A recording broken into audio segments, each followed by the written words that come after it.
Hello all and welcome. So today I'm talking about the Marvel Cinematic Universe and simply how I would watch that said universe.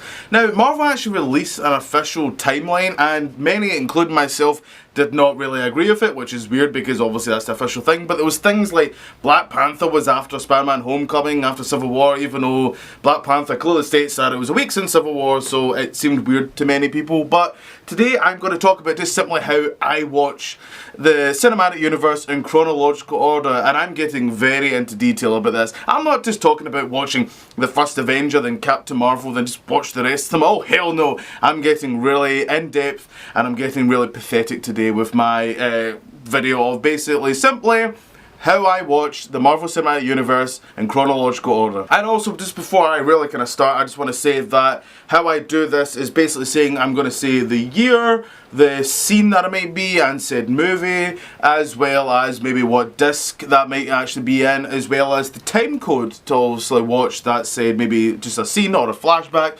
or such like of that kind of caliber. So, yes, let's begin, shall we? And the first one is the Black Panther opening, which is supposed to be set at 10,000 BC. I got this information of more of this Wikipedia page that I've found, so take that what you will. But in the scene it does actually signify that this was millions of years old, and it gives you a little bit of kind of the origin of basically Wakanda and vibranium kind of stuff. And just simply, you just watch the opening sequence of Black Panther. At 2988 BC is the opening to Thor Dark World. Again, you simply just watch the opening and that's it, because sadly you'll need to watch the rest at some point. At 965 AD is the opening to Thor.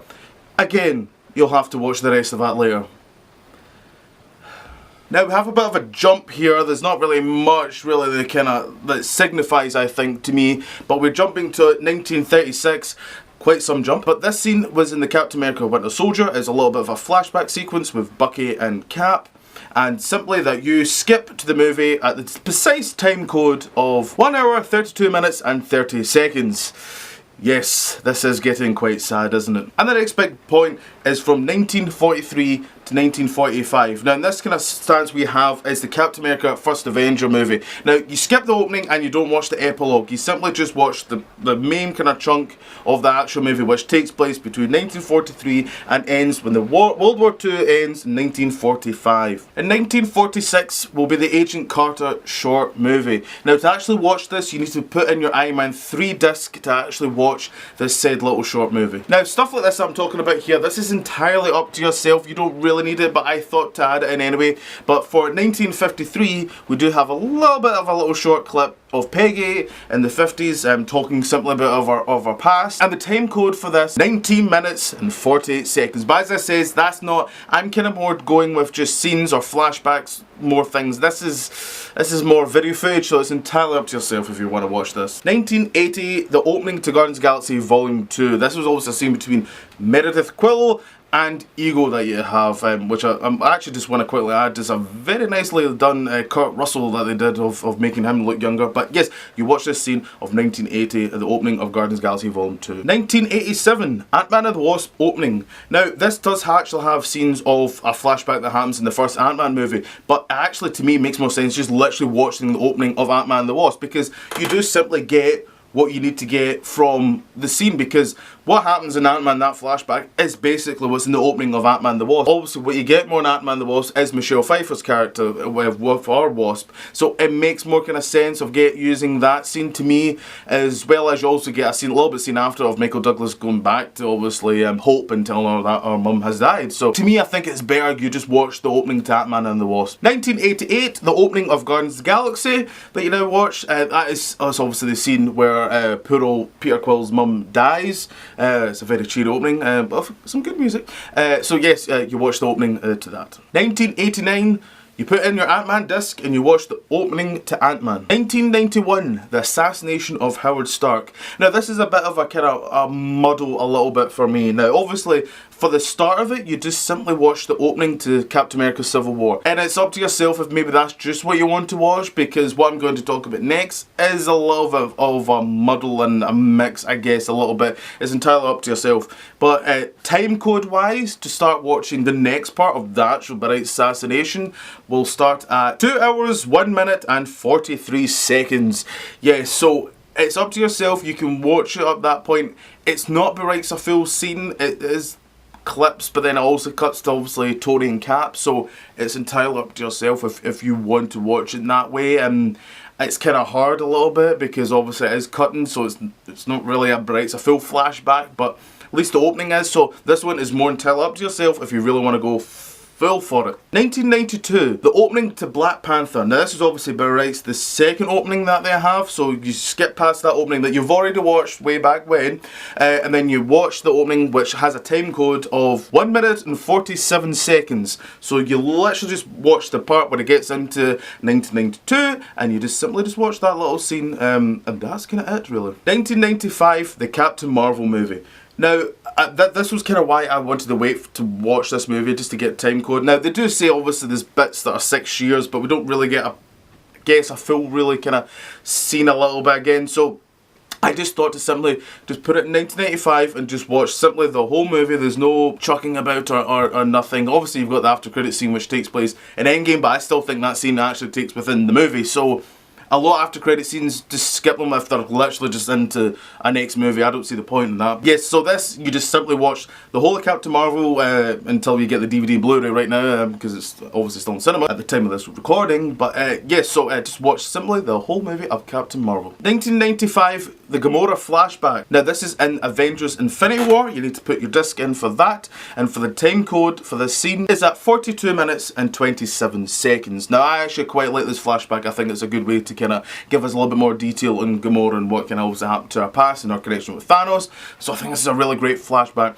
It takes around about this kind of time, so yes, so put this scene in and enjoy the flashback. 1999. The Iron Man 3 opening. And now we're at 2010, very much now we're on the modern day kind of stuff. Now, they've already kind of said this, and I'm going with that a little bit as well, that Iron Man actually takes place in 2010, not 2008 when it comes out. The Iron Man 2, Incredible Hulk, Thor basically take place in 1 week, and that's how I'm going with that as well. So in 2010, we have Iron Man, the full movie, you just watch and enjoy that movie. And then we jump to 2011, and you watch Iron Man 2, which is supposed to take place 6 months after Iron Man. Now this is actually kind of up to yourself. I think it's a little bit quite heavy into detail, but by rights, Incredible Hulk and Iron Man 2 actually relatively take place at the same time, exactly the same time, because if you watch Iron Man 2, there's a little shot at the end where there's footage of Incredible Hulk, so that's up to yourself, but I would still watch Incredible Hulk after Iron Man 2, because at the end of Iron Man 2, Tony Stark becomes a consultant, which you actually see happening in Incredible Hulk when he's talking to General Ross. So to me, it makes more sense to watch Incredible Hulk after Iron Man 2, for me personally, with that one. But also before the movie Thor, by rights, we have I guess a little bit of a prequel, a little bit of a short movie. A funny thing that happened to Way Thor's Hammer, which stars Phil Coulson. This is a little short movie that's set just before the Thor movie. You can watch this. This short movie is in the Captain America, the first Avengers disc. You can watch this. It's a nice little short movie. It's nothing much, but it's a nice little connection of dots, I guess. And another short movie that we had was The Consultant, again with Phil Coulson and Sitwell, and mostly they talk about what happened with Tony, with Abomination, of trying to get that. Now to watch this short movie, you have to put in the Thor disc. To watch that, you will find the short movie in that said disc. And then after that, you watch the movie Thor. You just watch the movie entirely. You can skip past the opening, obviously, because now you've seen that said opening, so you don't need to watch the opening. You just skip past and watch the rest of that excitement. And near the end of 2011, what you do is you watch the opening of Captain America, the First Avenger, and then you watch the epilogue. Then we're on to 2012, and here you can have the enjoyment of watching the Avengers movie in full. There is no cuts, there is no anything, no bits and bobs. You just simply go ahead and watch that great movie. And not long after that, you watch the opening to Spider-Man Homecoming, which is obviously set after the Avengers movie, and it's clearing up basically what's happened in New York. And it's a nice little kind of, it also kind of fills up some little plot holes of who cleans up this shit. Well, there you go, Spider-Man Homecoming Homecoming kind of really did answer that one for you. Also 2012 we have the Item 47 short movie. To find this short movie you have to put in the Avengers disc. You will find that in there. Also 2012, especially at Christmas, this one for the first time for an MCU movie is Iron Man 3. Now again, you don't need to watch the opening, you can just skip past that and watch the rest of the movie of its Christmas joy. Then after that you watch All Hail the King, which was another short movie, and so far the last one that came out, starring Ben Kingsley following his character Trevor in prison at Seagate. And to watch this short movie you have to put in the Iron Man 3 disc to watch this short movie. And in 2013, and the only thing in 2013 is the Thor The Dark World. I'm sorry, but yes, you'll have to watch this movie. So you can just skip past the opening. So Barace already, you're kind of halfway there, because it's not that long. So yes, you just watch this movie, watch it, and get away from it, and get going with it. But to be fair, after Thor Dark World, you do have 2014 Captain America The Winter Soldier. Now you can just watch the full movie of Captain America Winter Soldier, but it's kind of up to yourself. Obviously, if you did maybe watch that Peggy scene that I says, you can up to yourself if you want to skip past that said scene. That is entirely up to yourself. In 2014, we have like a double bill, which has kind of happened here now. Is what you basically do is you watch the first Guardians of the Galaxy movie, which now you can obviously skip past with the opening, as well as you watch the second Guardians of the Galaxy movie, which again, you can also skip past the opening because you've already seen both scenes and said pass. Now, the reason why these two are now together is because it's been confirmed, and also, well, it's just obvious when you do timescale wise, that both of them are set 6 months between each other. So it's a nice little double bill you can now have with the two Guardians of the Galaxy movies, putting them together. 2015 we have Avengers Age of Ultron. Again, you can just watch the full movie here. There is no any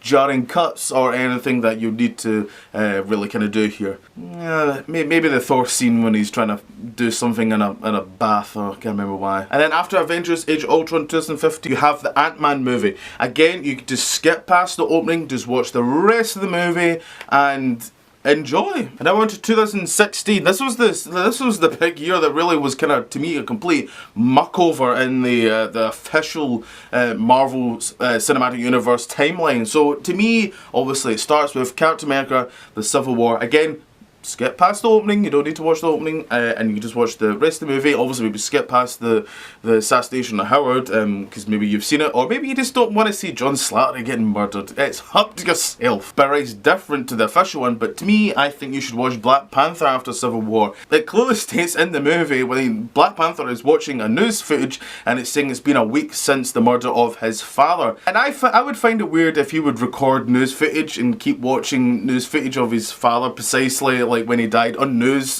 footage talking about it months and months later. I don't know why anyone would do that, but you know, there you go, I guess. But yes, to me, you should watch Black Panther.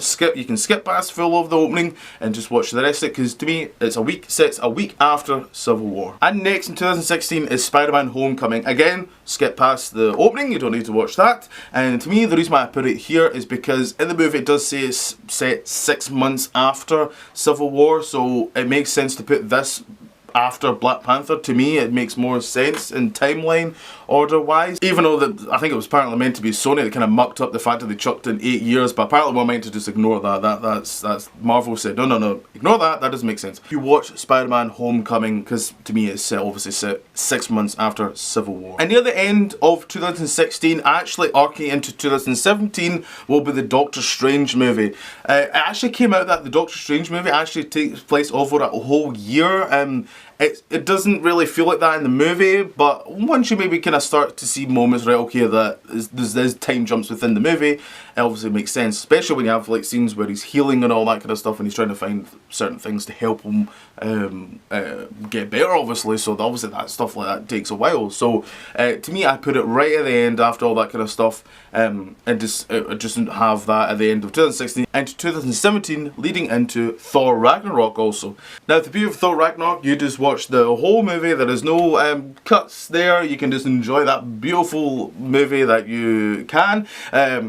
Again, as I said, there is no cuts, there's no jumps or nothing. Just watch simply the whole movie of Thor Ragnarok. And after that, you watched Ant-Man and the Wasp, because to me, at the end of Thor Ragnarok, obviously, it says that they're going to Earth. So there's a little bit of jump there where they're still going to be travelling to get said to Earth. Well, to me, in that kind of jump, you can watch Ant-Man and the Wasp. Skip past the opening and all that. You don't need to watch the opening anymore. You just watch the rest of Ant-Man and the Wasp. But then after that, you do watch the Thor Ragnarok after credit scene. Because when you look at what the kind of Thor changes, I'm sure Thor has a different costume and all that. And I like to think that a little bit of time has passed before that after credit scene where obviously Thanos' ship Sanctuary 2 appears to get Thor. And I think it's better to watch it in that kind of way. That's just for me, and that kind of, it makes more sense of some sort of time scale, really. And after that, you obviously watch the great movie that it was, Avengers Infinity War. Again, there's no really jarring jump cuts. Obviously now you can skip past the Gamora flashback scene. That's entirely up to yourself if you want to do that. You just skip past the scene, and obviously you watch that very harrowing scene of the snap of where they all turn to dust, as well as the after credit scene where you see Nick Fury and Maria Hill turn to dust. And then once you finish this, you jump back into Ant-Man and the Wasp, and then you watch that scene, their after credit scene, when Ant-Man Scott Lang is stuck in the quantum realm, and Hope, Hank Pym, and the original Wasp actually also get turned to dust. So it's quite nice actually, kind of what, there's a little bit of moments here where it's actually quite a nice little kind of movement that's kind of happening here. But yeah, that's it. This is how I would watch the Marvel Cinematic Universe in a chronological order. But I'd love to know what you guys think. There's obviously some things that's not, you know, but it's not 100%, but that's up to yourself. You just watch it the way you want to watch it. I would love to know what you guys think. The reason why I wanted to do this was a bit of a build up to Endgame, which I cannot wait. Yes, I would love to know what you guys think. Please comment down below. More videos in the future. So until then, bye.